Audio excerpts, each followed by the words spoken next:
What's going on, everybody? So today we're gonna have a special guest, and his name is going to be Rei, founder of Nanoverse and PXN, and we're gonna learn a little bit more about him. What's up, Rei? How you doing? Yeah, good man, good man. Thanks for having me on, Patrick. Pleasure to be here. Yeah, I mean, it's a pleasure to have you. I mean, like, you know, for most people watching this, they probably have seen PXN. They pretty much know what it is, right? Because like your pictures are like up everywhere, and you always have like the prettiest girls talking about PXN, which is pretty funny. People kind of have an understanding of what PXN is already. I'm curious to know, like, for you, Rei, like, how'd you even get into NFTs?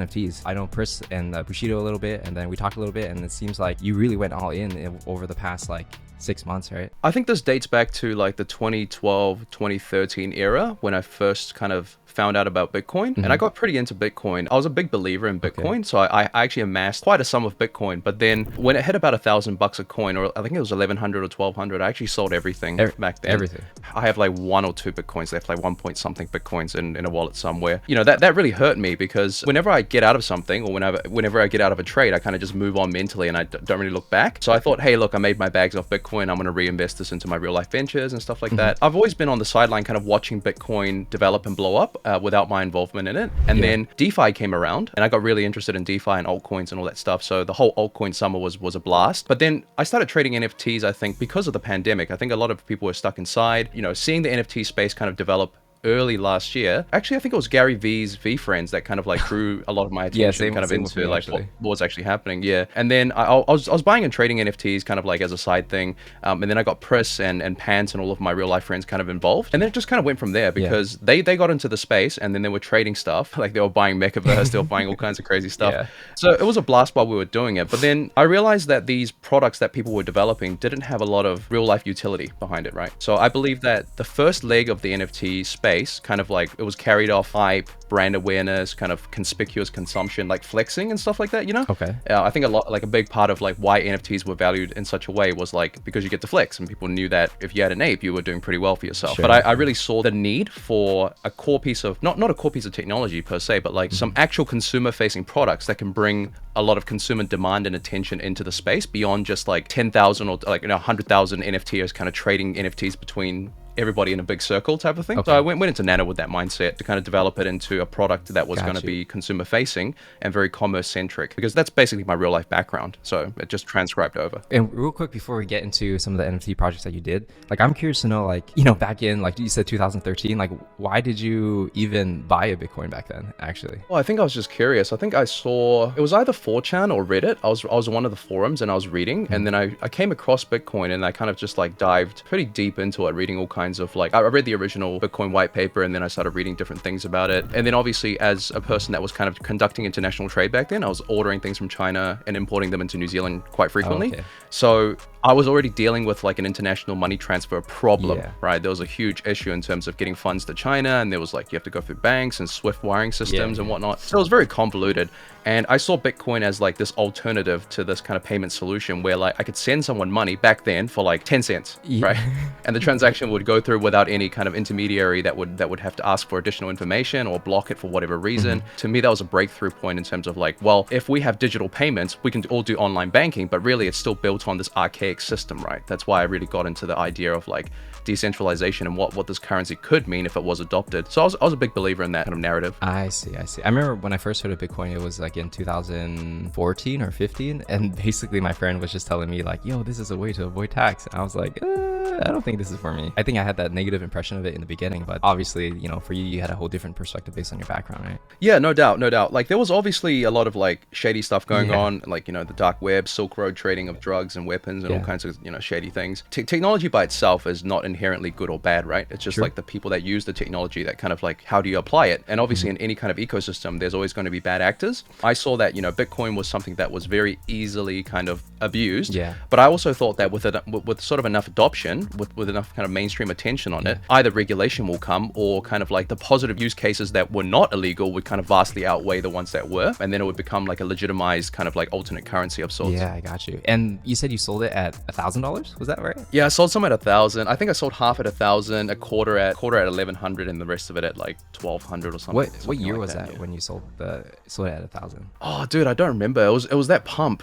In like 2017-ish? Yeah, probably something like that. So I did hold them for quite a while. I was kind of day trading as well during that time. But, you know, I'm not a very good trader to begin with. So I'm more kind of like a long-term buy and hold guy. Yeah, which is okay. You know, everyone's got their own thing. Yeah, I think so. I mean, I don't try to make a career out of trading, you know. Yeah. I think I'm good at building teams and building businesses and developing products that kind of have a problem that needs to be solved. And I kind of develop a product that kind of fits and tailors to that. Okay. And I'm much better at that than kind of like reading technical analysis and like you know, the stuff hype like that. and the news and this and that. Yeah, I get you. It's a different skill set. Yeah, exactly. Ultimately, I think reading the market is definitely a skill set that it's really in depth, right? Like not only is there technical analysis, but there's a lot of psychology involved, and you have to understand like how the different kind of big players in the market affect the pool that you're trading in. This is like all kinds of different factors, which is like a full-time job in itself. So if you really want to excel at it, you know, you either have to have a really good intuition or you have to kind of exactly.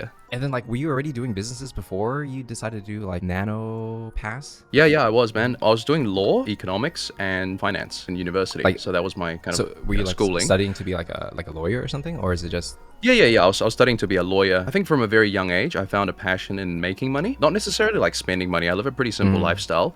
When I was a kid, man, like turning a shiny $1 coin, because we have $1 coins in New Zealand, into like a shiny $2 coin, to me that was like black magic. Like there was an allure to this kind of like alchemy that I was just like really kind of drawn to. So like the process of making money, the game per se, is what really kind of drives me, and I have a lot of fun building things. So I was very lucky in the sense that I found my passion at a young age, and it happens to be something that if you do it well enough, you actually generate money as well. So it, you know, has a good side benefit to that. You were just saying that you were like buying and selling and shipping stuff in 2013, right? Correct. Yeah. So you were like pretty young back then. I'm guessing. I don't know your age, I'm 31. I'm 31. So back then, I think I built my first proper company. I was like 17 at the time. That's all I remember. I was 17 at the time. I couldn't register for a company. I had to go through my parents for them to register the corporation for me. Okay. And I built that company while I was actually in university. Like we have a system in New Zealand of education that is like a New Zealand schooling system, but I did Cambridge, which was like a UK-based kind of testing system. So I did my A-levels when I was in Form 6. But I basically graduated high school 1 year earlier to go to university 1 year earlier. I see. And I was building this company while I was like at uni, right? And the company was really taking off. I was making close to like 150, 160K a year. And for a student, that's crazy. Insane amounts of money, right? Like me, dude? I just thought to myself, dude, like even if I graduate being a junior solicitor somewhere, or even if I get my bar and I become it's just, I'm never going to make this kind of money just right out the gate, and I have to spend all this money in schooling and stuff like that. So as I was building the company, I was juggling between school and this company that I was building for maybe like 2.5 years. And then it got to a point where like it was very clear to me that my heart wasn't in the law. I wasn't going to be a lawyer. Just because I was good at debating people, it didn't mean that I necessarily wanted to turn that into my career. So I kind of dropped out then, and I started building the company full time, and then I ended up selling that company and then doing other things afterwards. But I've always been a business guy from when I was 17 until now. So it's 14 years or so? I guess it makes sense, like based on when you are and everything, that you started so early. You always had the drive, and then this whole NFT stuff came around in 2021, right? So can you actually tell me like how you convinced all your partners and I guess your personal friends to like jump on board with Nanopass? Because essentially everybody had like a regular job, right? And like how'd you convince them to do it? And why did you ask them to do that when, if you already had business skills, couldn't you do it yourself? You know, what was your thought process behind that? In all honesty, the convincing part isn't as difficult as you may imagine, because I keep a pretty tight friend circle to begin with, and the people that I kind of got along with really well, they all had pretty unique and successful skill sets in their own kind of industries and domains. And it's not like I pick and choose people, like I'm only going to be friends with you if you're like a CPA or like whatever. Like that's not the case. It just that happens that the topics that we talk about and the aspirations and goals that we have, it's not necessarily very compatible with the culture in New Zealand. The culture in New Zealand is very, very chilled and very, very laid back. It's kind of like Hawaiian culture for those in the United States. Like when you go to Hawaii, everybody kind of operates on island time, right? Like things are supposed to slow down. You're supposed to take things easy. And there's this kind of tall poppy mentality in New Zealand where like the friends that are close to you would be happy if you're doing well, but that sort of feeling isn't necessarily shared across. Like there's no culture of innovation or technology in New Zealand, right? So finding people as a start is very difficult. So I tapped into my immediate circle of friends because I do have a high degree of trust and relationship already built with them. Over the years, I think I've been pretty right about a lot of my calls, like with crypto in 2012, 2013. And then we always talk about different things, and my predictions tend to more often be right than wrong. And they've also seen that I'm a pretty good operator from the ventures that I run in real life. So when I told them, hey, look, guys, I think this is a once in a lifetime opportunity, I'm going to go on this crazy ride and I'm going to go all in. So I think if you guys, you know, if you guys want to come along, we can build something really cool together. It wasn't really a case of like, man, you should really quit your job because this thing's going to be the future. I just kind of expressed to them that I was going to do this thing and it was going to be massive. And they already had a taste of trading NFTs. So they were kind of familiar with what kind of product I wanted to build and sort of what impact it could make. So the convincing was actually the easy part, but finding the people was difficult. Like the skill set of the team is very well rounded, as you can see. We've got a finance person, we've got Hans, which is legal and also accounting, and we have like CTO Kai. So everybody kind of had like a different skill set that was quite integral to forming this kind of startup, I guess. And is everyone like, would they be like considered a co-founder, would you say? Because I have no idea what legal, or not legal, but how that company structure works. Oh, no doubt, no doubt. They're partners in the structure and they're also co-founders, yeah. Every one of them played a very important part to bring us to where we are today. I couldn't have possibly built this thing by myself, like impossible. Because I would imagine that if you had like some business success already, you would just like did it by yourself and then you just like hired employees to do it, right? How come you chose to do like the co-founder route and have like everybody have a piece instead of I'm just gonna hire employees to do this? To be honest with you, I've always wanted to do a joint venture with some of my closest buddies in real life. Actually, Pants and I have actually done 2 separate ventures before NFTs. So I knew that we had a really good working relationship coming into this project. And I also believe that the people that were already trading NFTs with me, in a sense, I've already kind of brought them into the space. They were very capable people in their own fields and in their own right. Even till now, when we recruit people, it's mainly for the passion and the ambitious drive that, you know, they really love the product that we're building. I think that's more important than hiring for a specific like technical skill set or whatever, because technicals could be like, you know, skills could be trained, but like the passion and the kind of like the belief in the vision and understanding the vision is not something that necessarily comes very easy. And I've dealt with employees my whole life. I'm very used to managing teams and all kinds of, you know, large kind of corporate structures, but I also came from that background. So I came fresh from that background. So I kind of wanted to get away from that for a little bit at least. Like I was very kind of stifled. Yeah, I mean, it's fun to start a business with friends, but I would imagine that there's also like the friendship part makes it complicated, maybe? I'm not sure if that's for you, but I've done that in the past and it usually never works out. No. You're definitely right. I wouldn't recommend this. 9 times out of 10, it's a bad idea. It's a horrible idea to have any financial kind of entanglements or ties with people that you're very close with. Better to avoid that. But I think in our case, I think everybody just understood that, you know, we wanted to build this thing into a really great commerce-focused metaverse, and that was the end goal. So it's very democratic in the way that things are done. Like whoever's got the best idea will go with that idea. And we can really kind of separate the friendship away from the decision making. And then we can still joke and laugh about it afterwards. And actually being friends, especially really close friends, actually enables us to be very vocal and honest about our opinions. Like, because in a normal company environment, you might not necessarily raise your hand if you have an opinion about something, if you're afraid that you might get shut down, right? But with us, we're a group of friends to begin with. So when I'm sort of like pitching an idea and someone doesn't think it's great, they'll just raise their hand and be like, dude, I think maybe we should do it this way and that way. So it's a no hard feelings kind of thing. Like we just go with the best idea. That's a good point. So there's pros and cons, obviously, but it seems like it's working for you. The other thing I want to ask actually is something I noticed for you guys is like a lot of your like co-founders are like super active on Twitter, which I really respect. And the thing that really caught my attention is that the culture that you guys are influencing in some way is quite interesting, right? Because like, for example, like we were talking on Discord and then you used the word nodders. And I was like, that's an interesting word to use. And I see like people using certain vocabulary or they have a certain sense of humor that fits a certain vibe. Can you talk to me about like, are you like strategic about like how that works, or does it just like come out naturally, you know? Yeah, dude, man, honestly, this is just the way I type these days. Funny you say that actually, because I was replying to an email to my real life accountant, and like halfway through the email, I actually typed the colon, not as colon. And I was just like, what am I doing here? Because I kept writing emails. I've been writing professional emails for the last decade plus. Now that I actually get to express myself and actually type the way I want to type and communicate with people the way I want to communicate, to me, this is like, it's natural. Like it feels so right to do it. It feels so right that even when I am replying to some of my real life stuff, I have to kind of like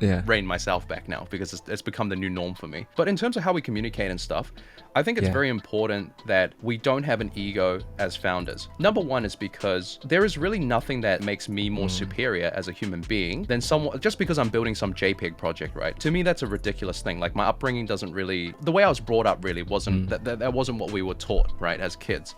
And that's not the way I kind of see the world. I think that everybody's got unique talents and unique things to offer. And I see people for who they are. They're people, right? My ethos is like, as a founder, I'm actually here to serve the people that were kind enough to actually give us the money to build out our vision, right? So I treat these people with a lot of respect. Not only are they friends, I also have a fiduciary responsibility. Now that I've taken their money, I must communicate with them and deliver a product that they want to use and they want themselves, right? It's not a solo venture by any means. And it's very collaborative, and I want to retain that aspect as much as possible. And I think if the leadership structure and everybody on the team has this kind of mentality, then it kind of trickles down. With us, the core founding team is like that. So our personal assistants and all the phantoms and all the community support groups, they would obviously look at us as, like the guide in terms of what kind of tone they should be using with the community and things. And I think as long as we kind of lead by example, that this kind of culture will be kind of permeated through from a top-down approach. Yeah, I get that. But that's so interesting. So it pretty much just happens naturally. You just are who you are, and then that's the lingo that develops, and then people just think it's funny. I think so, because like people use Pepe emojis and people use all kinds of different emojis in Discord and stuff. And I mean, that is how we talk on Discord, right? Like, make no mistake. I think a lot of us, when we're on Discord and we're in different kind of servers and whatnot, people are using GIFs and stickers and all kinds of different things to kind of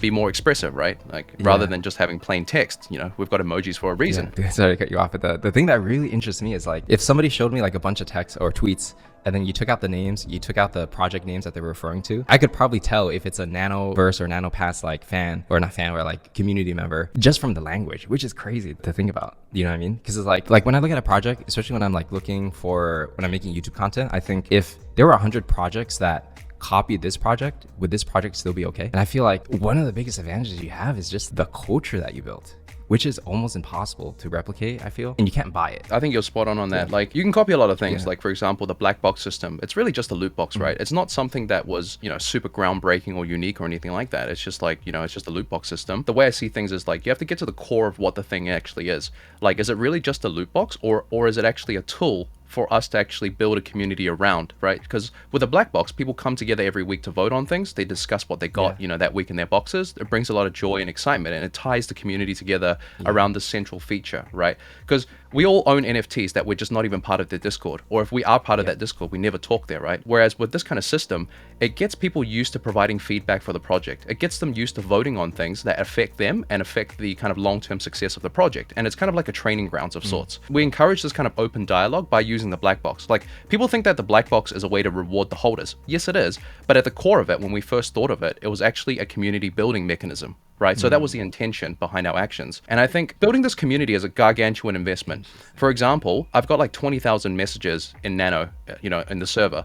And this is something that I've done every single day. And I've tried to invest like at least half an hour to an hour of my time talking and answering to the community. This isn't something that can be faked. Like, you can't just build a project in 2 months and say that, I'm always talking to the community and stuff like that. This is something that I've committed my time to long term. And as time goes on, half a year, 2 years, 3 years, 4 years, you would be able to see that in the behavior that this stuff is very hard to fake. You can fake it for 2 months, but you can't fake it for 4 years. And even now, I've done it for 6 or 7 months consistently now. So people can actually have some degree of trust in me that this is who I am as a person. Yeah, and I respect that, because it's a lot of work. I mean, similar to the black box, it's kind of like, for me, being an NFT YouTuber, I suppose, it's like people look forward to the videos every day, or 5 or 6 days a week. And it's like, that's the thing that brings people together. Like, oh, did you see Patrick's video? What do you think about this? And it's like that talking point that brings people together. So I can definitely see how you kind of done it with Nanopass in terms of like rewarding people. So much respect to that. One thing I'm interested in knowing is for my community and many other communities, it's very difficult to get females into the community and on Discord and like chatting and stuff like that. And I feel like for your project or your ecosystem or community, I feel like there's a lot of females in there. So can you help me understand like how you're able to do that? If it's just like a natural thing, or is there like some marketing strategy to this, or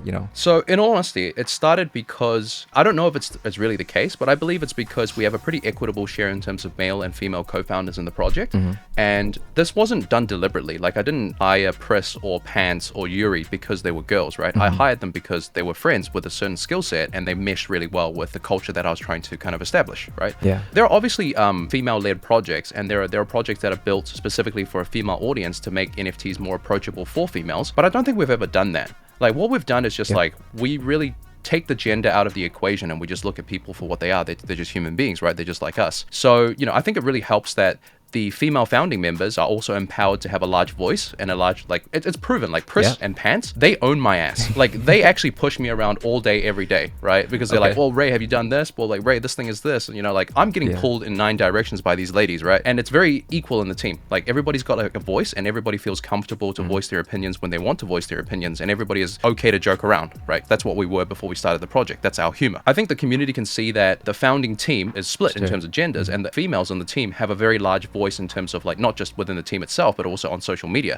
which then empowers more females to be like, well, these girls are running this project and they're bringing these skills to the project. And I think part of that may actually lower the barrier to actually getting more kind of females into the NFT space or into our project specifically. So it seems like, I guess, like cultural advantages, you would call them, or someone would call them, like for your project, it just all naturally happen actually. Do you feel like it's almost like lightning in a bottle in a sense? I think so. I think Nano was definitely lightning in a bottle, and we had a lot of learnings from Nano in terms of how we marketed, how we built it, how we communicated with the community, all kinds of different things. We had a lot of learnings, which we then kind of applied to PXN when we were actually building it from the ground up. It is lightning in a bottle, and it did happen organically, but I think it's the type of people that the founders are. We're just who we are, and we're pretty unapologetic about that. To be honest with you, I think we're very lucky to be in New Zealand, where it's a pretty, racism exists everywhere. A lot of the founding team are Asians.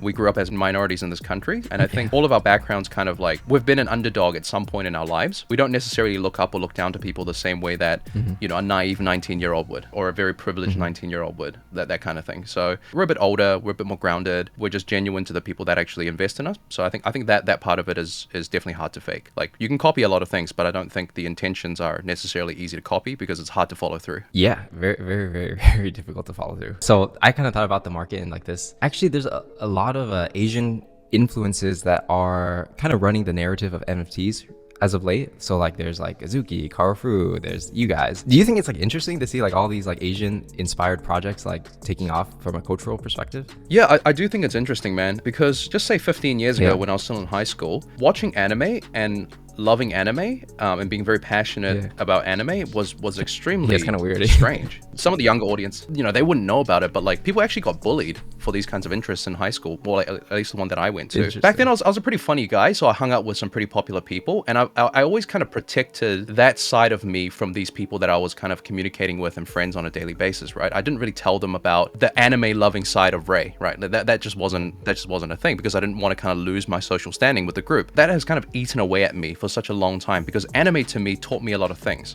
Like watching these characters, like when I was watching One Piece or Naruto, it feels like I grew up with these characters, and a lot of their values kind of like passed on to me in a sense. Like I know them so well that if you put Luffy in a random situation, I can probably tell you what he would say. Like in my imagination, I've got this understanding of this character, and I'm just in love with the storytelling medium of anime and manga and all things kind of like creative. I hid that part of myself away for the longest time, and I always felt guilty about that. And now that anime is kind of becoming more acceptable, and it's very acceptable now, a lot of people are watching anime, so I don't think it's necessarily an Asian exclusive cultural thing anymore. I think it's like shared culture. I think a lot of like people that are Caucasian, African American, they're like very, very avid fans of the medium, and they're very like vocal about it these days as well. Like, you get Elon Musk, you get fighters in the UFC, like doing Naruto poses before they fight. It's become like kind of more normalized now. So I think the culture is definitely not as insulated to just an Asian demographic anymore. I think people just like the art style and like the art form. I think that's why that market is kind of blowing up right now. Yeah, I agree. It's becoming more and more mainstream. Yeah, when I say Asian influences, I didn't particularly mean like Asian,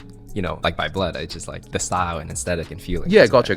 I think it just resonates with people. Like if you're kind of like an anime lover and you're seeing all these different projects that are like, like for example, Invisible Friends, or, all these kind of projects that are more Western in style, like more cartoony kind of in style. I feel like, there is definitely an underserved market for animes. And I think the quality matters a lot in this kind of case. There can be a ton of like, anime projects and the market can be super saturated, but I think the good ones will stand out, and those ones will kind of win in the long term anyway. Yeah, I agree with you. And speaking of art, actually, for the PXN art, honestly, man, I'm looking at this and I'm like, damn, that's pretty good. Because I'm building my own project as well, right? And like definitely anime inspired. So I'm looking at other projects, looking at other references. I'm like, actually, PXN has some pretty good art. So I'm curious to know, like, how did this art come to be? Like, did you have to like hire a creative director or like a studio, or, like how does it work? Yeah. Okay, I can go into a little bit about that, because I don't think the art side is really discussed in detail in a lot of like AMAs and conversations. People just say, wow, the art is good. And I guess, you asking these questions is actually really interesting to me.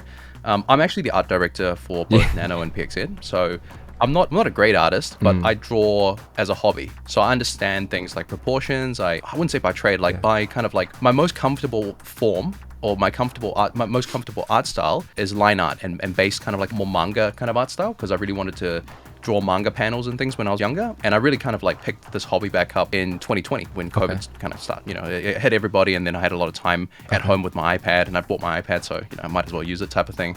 So my art style comes from that kind of Japanese anime and manga influence to begin with. So that kind of translates a lot to the art direction of things, right? But in terms of the art team, we have a lot of very capable art staff because we've delivered on Nano already, and we've got a body of work that we can use to convince artists. Because as you know, a lot of artists are kind of very adverse towards NFTs. They're like, wow, like, you know, I do everything. Exactly, because like they think that it's full of scams, and every time you mint an NFT, you have to go and club a baby seal. It's, you know, that's their thought process.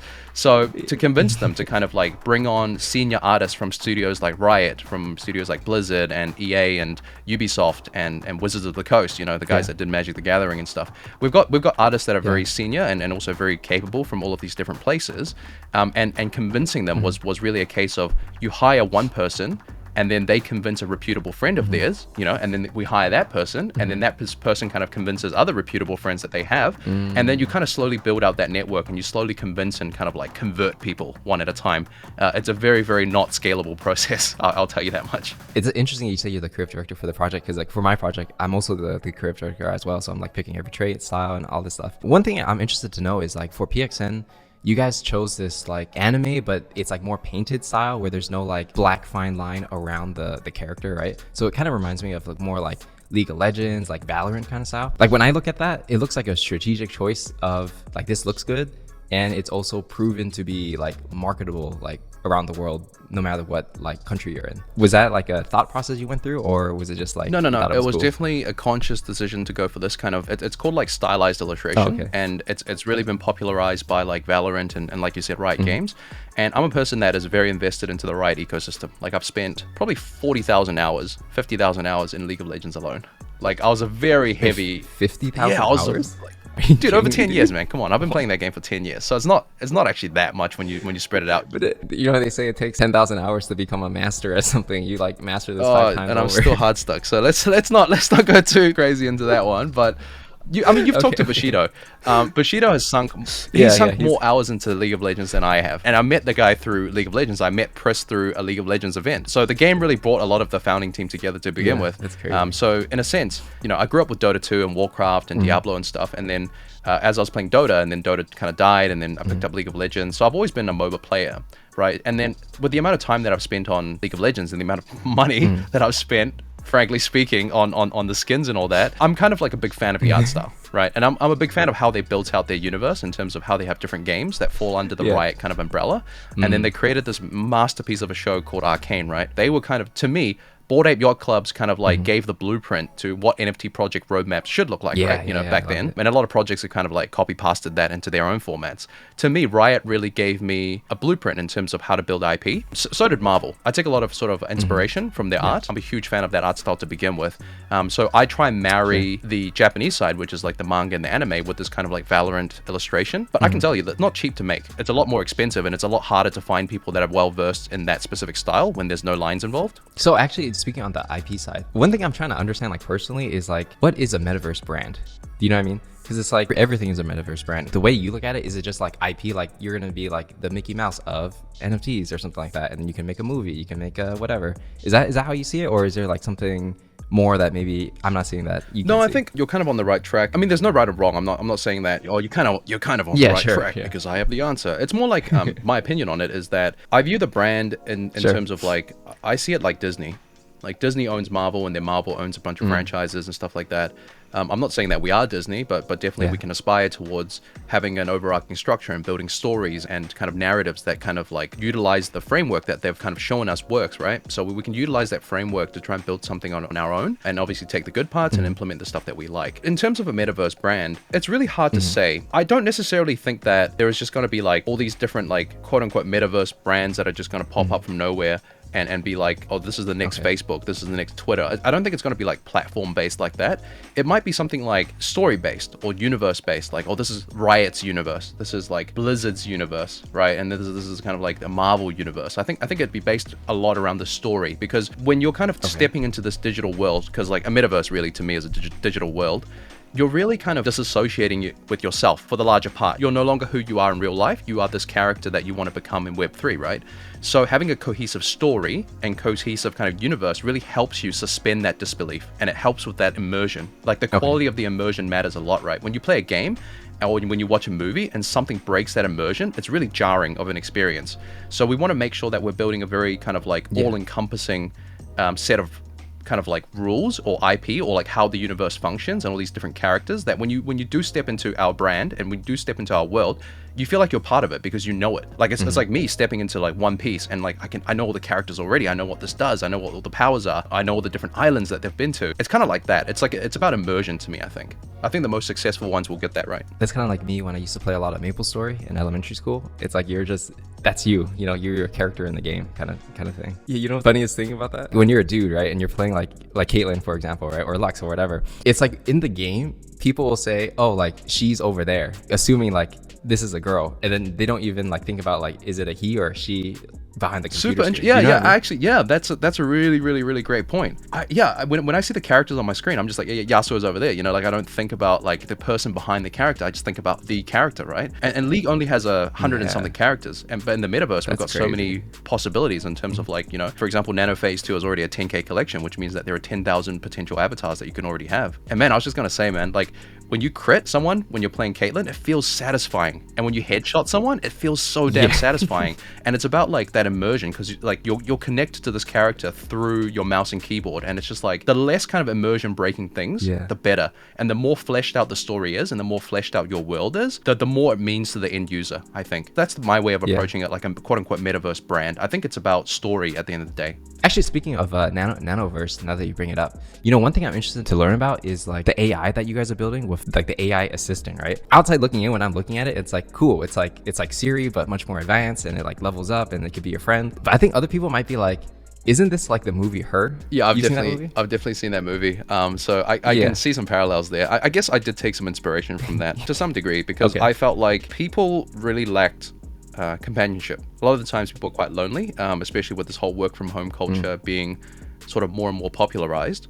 And to me, when I was growing up, I had Tamagotchis. You know, whenever taking care of the pet and stuff, I felt like that was an actual pet that I was taking care of. You know, Neopets as well. You know, a big part of childhood. You know, playing games on Neopets and you know, farming coins and stuff like that. In a sense, I was actually trying to think of a solution that wasn't just a voice-based assistant, right? So I was thinking about it in terms of what further utility can this 3D model provide? Like obviously the 3D model is a key part of it. Like you'll be able to use this model to walk around in different metaverses that are compatible. You can use it as your avatar. All that stuff is very important, but it's always like a mentality of like, what else can we do to add value to our holders? Like they're not just buying a 3D model, they're also buying this other thing that can keep them company, that can do small tasks for them. And then eventually we'll build out the AI. So, you know, if you have a shop in the Nanoverse, that AI can actually act as a host. It can answer your customers' questions. It can kind of show them around the shop. To me, what is the dream experience? What is the ideal world and the most ideal platform?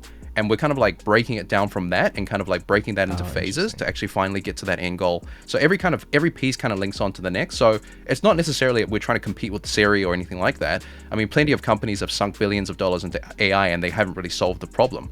But what we're trying to do isn't to develop a general purpose AI per se. It's to develop a companion bot that also has auxiliary features that are very specific and very kind of well thought out and very useful. Do you feel that people might have like a negative perception on that? Because it's like, first of all, you join the Nanoverse ecosystem so that you can be part of a community, right? So actually, wouldn't that solve the issue? So then why take it a step further to build an AI? Right. But the thing is, the NFT space is always kind of evolving, right? If we only did what was the meta, like what was in like the flavor of the month per se, like what's hot right now, we'll do that. We'll never kind of get ahead of the competition.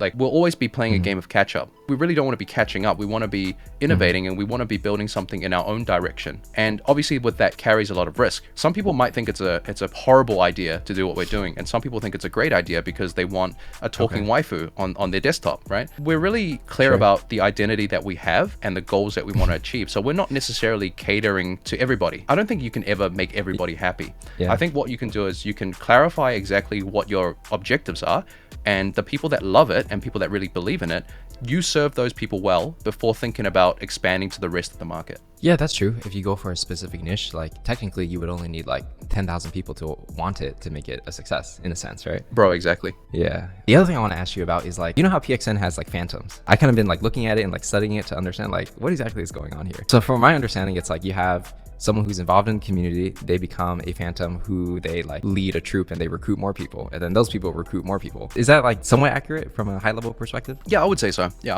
Does it feel like a MLM at all to you? And not that your intention is bad.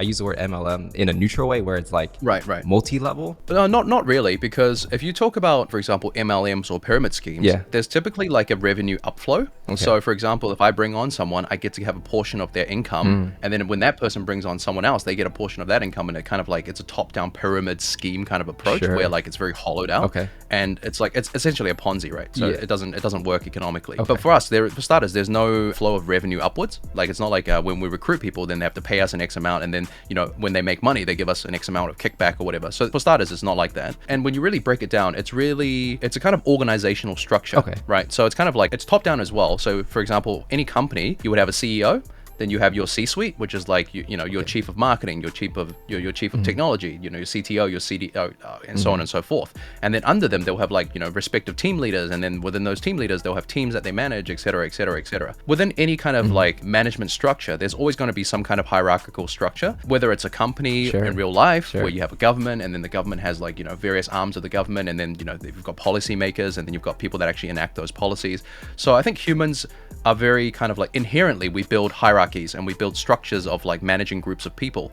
I've just kind of systemized it in such a way that you know, it's like we have 100 phantoms, and it's a very autonomous and kind of like democratic group that they bring on, and they elect new members, and then they each kind of like operate, or they each kind of collaborate with 100 different members in the community. So it's very tight knit. You're able to form these kind of micro pockets of culture within like a larger project that has sticking power, right? If you look on Twitter, or if you look on our Discord, there are all these people with different name tags of like different teams, like Team Visas, or like, you know, Sussy Barkers, and all these different groups that you can form these really close, interconnected, lifelong relationships, because we're providing them with this kind of fertile environment for their relationships to kind of foster, right? To me, it's a very positive thing, and it results in a community that's very diverse and very inclusive. You can find a group that would accept you for who you are and your talents, because we have such a variety of different flavors that you can choose from. And why do you think people are motivated to do this if there's no direct financial incentive? Oh, okay, yeah. I don't think we do a lot, like, obviously, like, financial incentives are important, but I think as humans, we do a lot of things that are not financially incentivized, right? You look after your parents or you look after your loved ones, not necessarily because you get something in return. It's like, a lot of the times it's like, it's good to look after the people that are close around you. You know, that's how we've evolved. But in terms of how the community operates, you have friends within the community, you bond with them, you create this little community or this little subgroup within us, and you thrive. Potentially in the future, what would happen is, for example, I'm a developer and I meet a really cool artist in the community. Maybe we'll start a project, right? Because what we're doing is we're really providing the environment for these relationships to form. We don't force it, because I don't think that's possible, and nor do we try and guide people in a certain direction that you must be like doing this or that. So it's very organic in that sense, that people can find value in relationships, and people can find value in connections. Like, you know, it could be very financially rewarding to meet a really good developer that can facilitate you creating an art project of sorts, right? So these are all intangible things.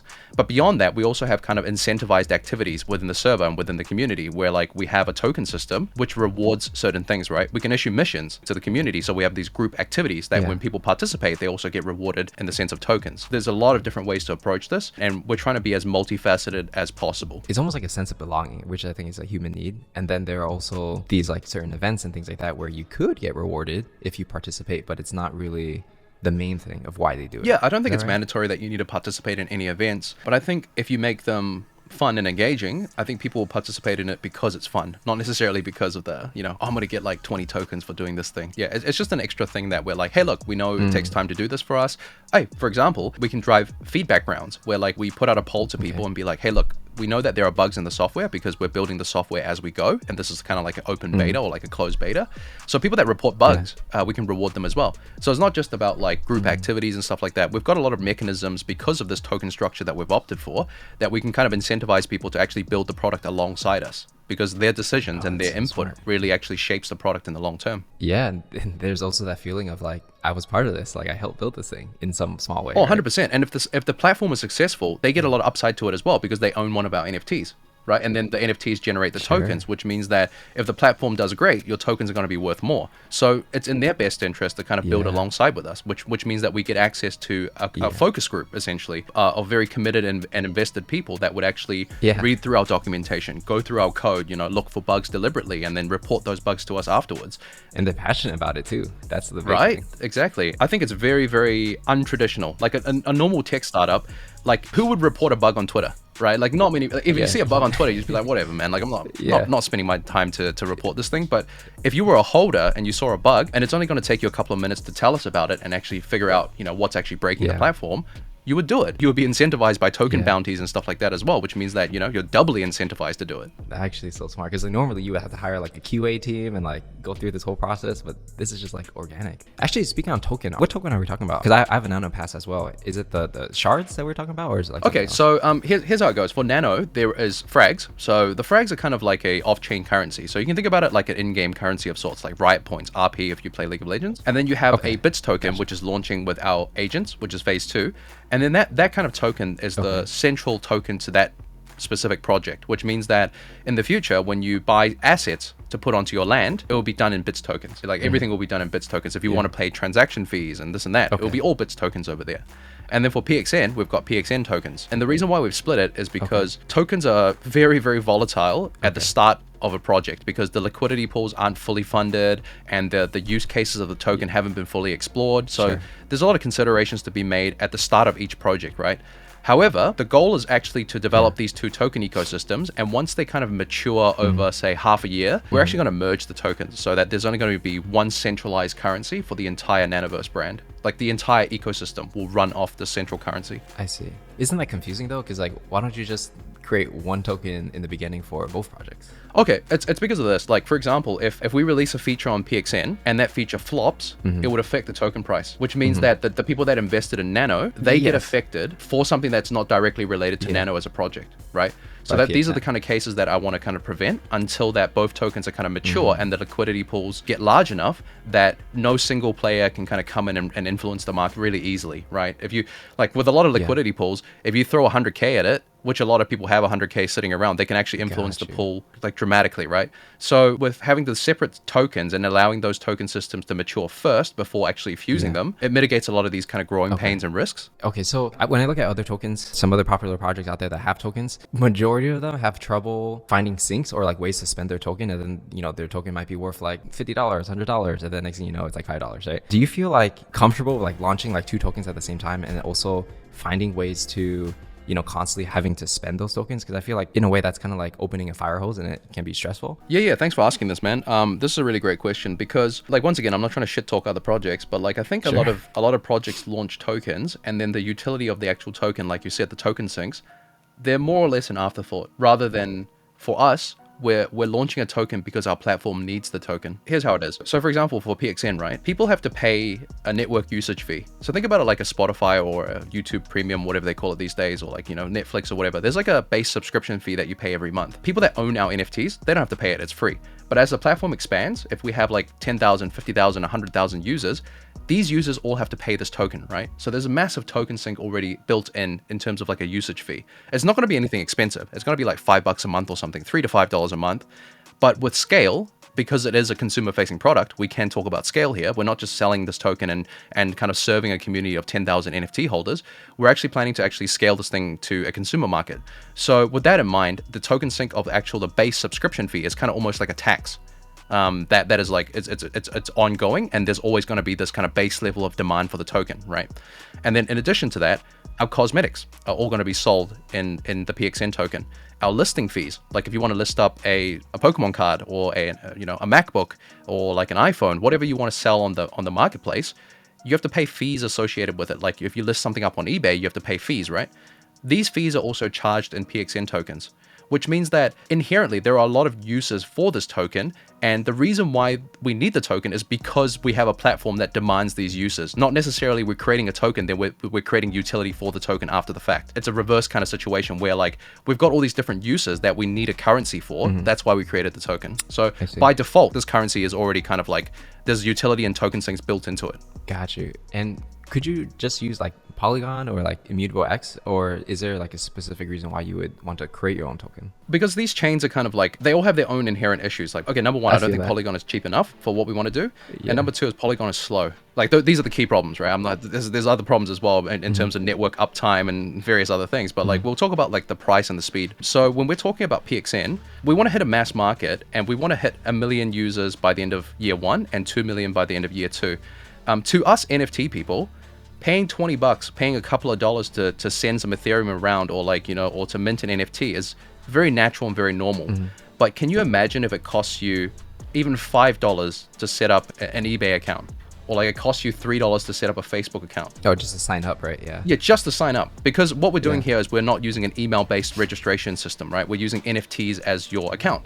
So if you own an NFT, that becomes your authentication tool, that becomes your account, you become the NFT. In order for us to scale and mint hundreds of thousands and millions of NFTs, it's not possible to rely on any of these kind of immature solutions that are on the market right now. There may be something in the future that comes out and smashes all expectations, right? And then we'll just use that.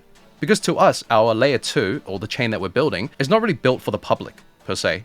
It's built for the purpose of the project. So it's just, to us, it's just a tool in order to reach our goals. Okay. So if there's a better tool out there, we can just switch it out. There's absolutely no problems there. Okay, but there just isn't a better tool at the moment, so you have to build it yourself. Exactly, man. Like if there was, then I can save a lot of money and I can save a lot of time. But unfortunately, there isn't like a fully fleshed out solution that is like cheap enough and also quick enough for us to use right off the bat. So that's why we've gone with a private chain option, to kind of act as that back end until we have something that's like, either we build it ourselves, which is, which is fine. But, if something else comes out on the market that's just like ticks all our boxes, we'll just migrate over. It's like, to us, it's not important that this chain becomes the next thing, right? Yeah. Like we're not trying to build like a Arbitrum or a Polygon competitor or anything like that. If it turns out that way because we're building a great product, then so be it. But if there's something else better, we'll just switch. Sure. The ecosystem that you're building, do you plan at all to like onboard like entrepreneurs to build on top of your project? Is that like a thing you're thinking about? 100%, man. So we'll have SDKs, we'll have like developer tools that we allow other people to build applications or like side apps within our kind of like main application. So that's very important to us because we can't build every feature ourselves,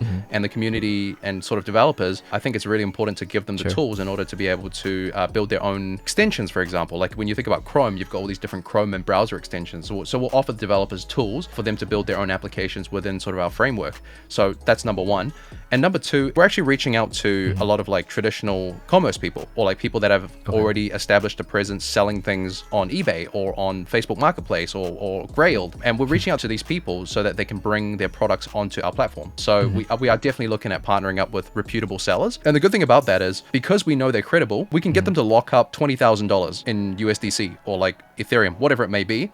And then we can give them a badge that says that these guys are, authenticated resellers or authenticated retailers on our platform. And when people buy from them, they get that extra kind of like safe, kind of like, tick, that peace of mind. Well, I mean, they can link it to their Grail portfolios or like their eBay store where they have like 10,000 positive reviews, and it adds a lot of trust to the people that are actually buying and selling on the marketplace. And for the marketplace, is it like literally like a marketplace where you can buy, sell anything? Yeah, well, anything within legal bounds. So it's like basically building like another eBay, for example, but in your ecosystem, right? Yes. And it's primarily done in crypto because like for us, right, we've got Ethereum, but when we buy and sell things, like, when we buy something online, like through a Shopify store or like through Amazon or whatever, you're paying fiat for it. Like you're using a credit card that you have to pay fiat with. So spending that Ethereum, there's often like, there's a little bit of friction there, and there's like a disconnect between Ethereum and real money.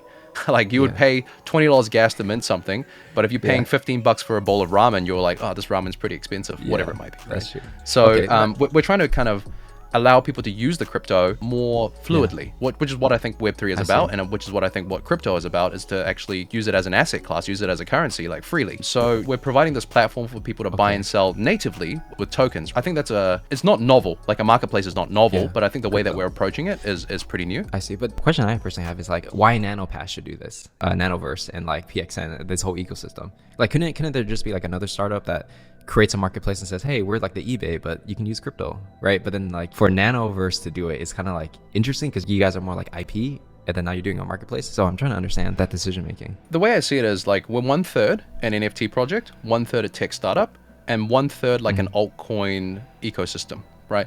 So for us, the community aspect and the NFT portion of it is really focused around art and community. We're able to leverage that to raise funds to actually build the tech startup portion of the project, which is great because not only am I able to have a bunch of people that are already well versed in crypto, for example, like people are used to minting things, people understand what Ethereum does, they have crypto already, they're used to using MetaMask. This is a very targeted section of the market, right? So instead of starting up a brand new company and saying, hey, look, we're trying to become the crypto eBay, that is a lot harder to sell, in my opinion. Whereas now, I'm using art and I'm using story and narrative to bring people into the ecosystem. So we open the door to them and they come through, and primarily because like, oh, wow, the art is great. This is sick. But then they stay for the platform and they stay for the tech. In my mind, that's how it kind of bridges over.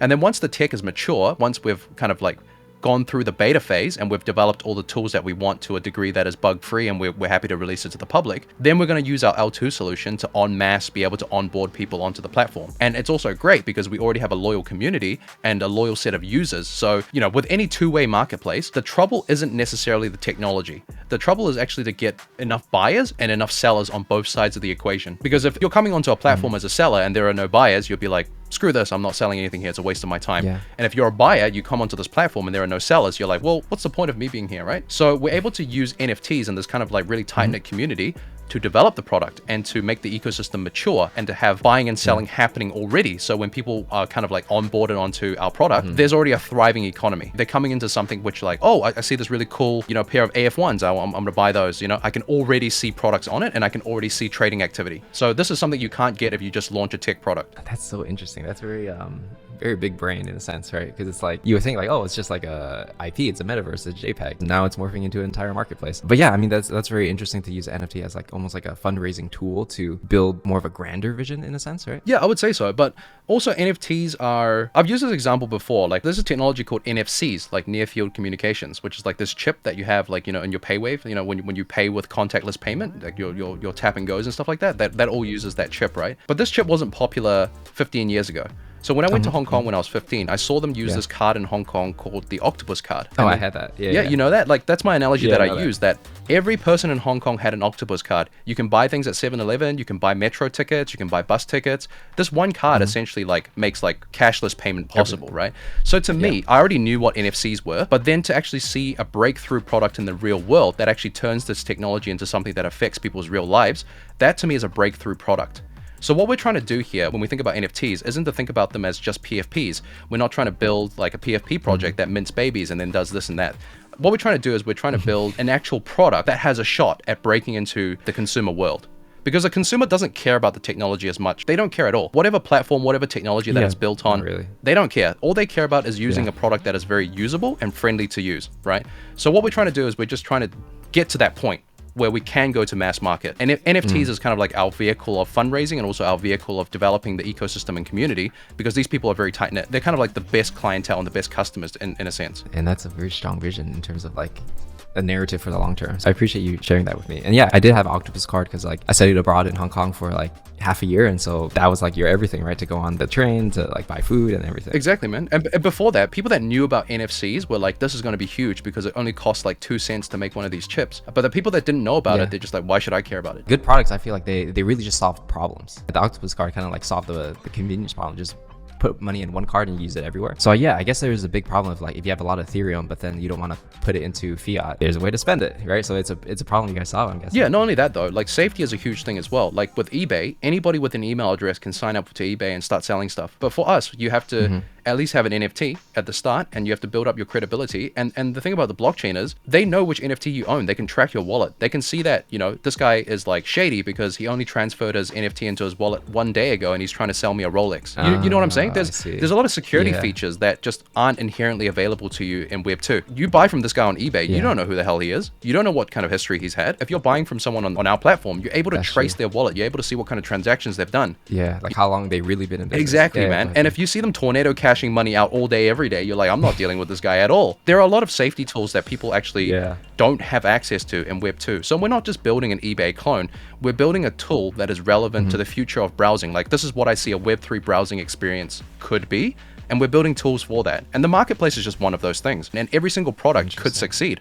Like, I'm not saying this marketplace will take over eBay, but we don't need to do that. We just need to provide enough tools that, you know, the good ones, the good tools that people actually use, they thrive, right? They blow up. Yeah, I mean, like, it's kind of like the Wild Wild West right now where nobody really knows what's going to be the thing like 5 years from now, right? And so I guess it's kind of like, it's worth trying out to see if it could be actually something, right? I think we've got a shot, man. I'm optimistic about a lot of things in the crypto space. And like I said, the first leg of NFTs, driven a lot by consumer sort of conspicuous consumption, and a lot of like, you know, you're buying an NFT to get access to a Discord that provides you alpha to get you more NFTs. Sure. And I think the next leg of growth for NFTs is really to build breakthrough products into the consumer space. So we're not just 200,000 people trading JPEGs with each other in a circle. We're bringing in new liquidity and new people into the market that previously were not aware of us.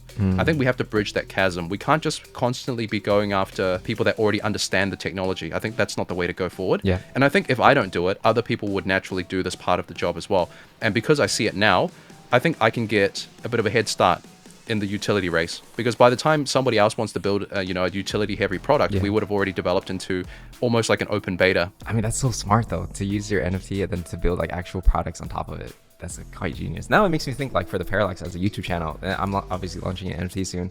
It's like, okay, what more can I do? What products can I build on top of that? Like, what would fit a YouTube channel? But yeah, I appreciate you telling me that, because it's like, it makes me inspired a little bit to think a little bigger than, I mean, I feel like I think big, but then you can always think bigger in a sense, right? And you could always go after more. Oh yeah, 100%, man. And I'm more than happy to have more of these kinds of chats with you, either via DMs or, other formats that are kind of like this, because I think, like I said, like, in our DMs, I tell you all the time, like, I mean, like, I think your content and the way you deliver that message is like extremely high quality. With kind of like the way you approach certain topics, you actually give your opinion on it. If you think something is shitty, you just tell them, hey, look, this is my opinion. I think it's pretty shitty. So I think if you're able to have that authenticity and trust with your audience, building an NFT project isn't necessarily the challenging part. The challenging part is how you can deliver more value to the people that bought your stuff, right? Yeah. It's always, to me, that's always on the forefront of my mind in terms of like, these people actually gave me the money to build out my vision. Yeah. How do I look after their interests before everything else? And it doesn't have to be a tech product. It could be something you're very passionate about in real life, right? Like maybe clothing, maybe it's like you want to build like a consumer facing, glasses brand or whatever it might be. It might be relevant to NFTs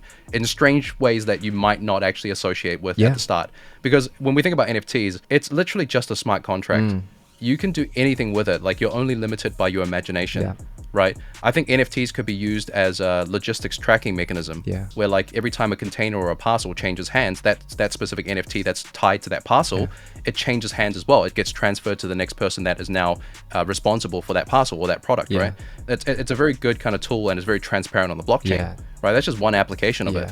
What about like luxury good authentication? Like if you buy a Rolex, it comes with like an NFT authentication thing. So when you do sell the Rolex, you can sell a fake Rolex and sell it with the real authentication NFT, and all of a sudden that becomes a real Rolex, right? It becomes like a philosophical question as well, to some extent. But like the technology is young, and it could be used for a lot of different things beyond just Discord communities and like JPEGs and stuff.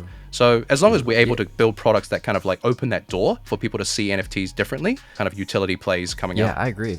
The way I think about NFTs is more like, it's not really even about the NFT, right? Because it's, like you said in the way beginning of the interview, it's like, it's just a technology. In reality, it's really just, you have a community that you want to serve, and then it just so happens that this is the tool or this is the product that they need the most, or it solves a certain problem, right? Nah, I'm with you on that, man. Like, I think we're in agreement on that one. It's so important that we talk about utility. Like, the NFT space loves talking about utility, but I don't think there's enough diversity in the utility that people are dreaming up. Obviously, what I'm doing is ambitious. Like, obviously, it carries a lot of risk, but I think this is as close as you get to investing into a tech startup at a seed round kind of level without actually being a VC. Because I'm essentially pitching I could actually take this and go to a VC and get funding that way. It's just that I used NFT as the funding vehicle or the funding mechanism instead of traditional VC. And I think there are a lot more advantages doing things this way. And as long as we open people's minds up in terms of like, well, maybe utility doesn't have to just be the set of things that we already know about. That opens the doors to like a lot of potential, man. Yeah, I agree. I'm with you there. That's a lot for me to think about. Appreciate you coming on for the interview. It's been pretty much an hour right now. Before we go, is there any like final words you want to say to our audience? Any words of wisdoms you want to leave? Not that you're better than anyone, just, you have a lot of experience that I feel like many people can learn from. Yeah, man, I don't know, man. The mint is coming up soon for us in like 2 days or 3 days, depending on, where in the world you are. To be honest with you, I'm someone with a very steady and kind of bulletproof mentality because I've seen a lot of ups and downs in my career. Yeah. I'm fine no matter what comes my way. Just thought I'd share a little bit about my kind of honest feelings recently. Is just that I'm a little bit sad because there are definitely people that are going to miss out in terms of like people that have contributed to help build up our presence online and help build the project, whether it's by a like on the post or like a retweet on one of our tweets. These people contributed in some way, and some people have spent 2 months of their time on us, and the whitelists are limited. Yeah. Like we did majority of our stuff is kind of released via whitelist, but then there are still a lot of people that are missing out. Yeah. I'm actually more sad than anything about that, and I hate to leave those guys behind. So I think through this, I can actually express the fact that for the future phases of the project, we'll actually allow the people that have got access levels and our OGs to get whitelists to that. And hopefully that's something that shows that we do care and we do value your time. And I hope the relationships that you've built, the creativity that some of you guys have kind of like come up with, like, you know, people that were never artists, they picked up a pen for the first time and started drawing fan art and started exploring their creative sides, and the relationships that you've built and the people that you've met. I've seen a couple of relationships, like couples, actually like actual couples come out of the community. Wow. And that's super heartwarming. And I hope that just because the project mints and whether or not you get the whitelist, just know that the team is trying really hard to give it to people that we see and we see what you guys are doing, and the people that spend a lot of damn effort on us, we're trying to give all the whitelists to those people that are deserving. Yeah. It's really hard. We've done a 100% manual whitelisting process of picking these people. So we're not saying it's perfect, but we have tried our best. So if you have any kind of like criticisms that you want to levy or any like emotions that you want to vent, direct those to me. Like, the team loves the community more than anything else. They've given up so much of their real life time with their families and friends to actually go above and beyond to help people get recognized. So really it's not on them. Like, ultimately I think it's supply and demand, but it's also maybe on me. So if there's anybody that wants to talk, just hit me up. I'm notoriously bad with DMs, but I'll try my best to hear everybody out. All right. Well, thank you for leaving those last words with us. But yeah, I appreciate you kind of like telling everybody your story, looking out for your community. Your mint's gonna be so hyped, right? And a lot of people are gonna be maybe upset that they didn't get one or whatever. But I respect that you can be like the person that say, hey, you want to like bully someone, bully me, and I really do respect that. So thanks again, Rei, for coming on. Appreciate you, and let's talk soon. Yeah, man, I'm excited to see what you're building as well, man. Like, very, very excited. All right, that's good to hear. All right, peace, man. Peace, man.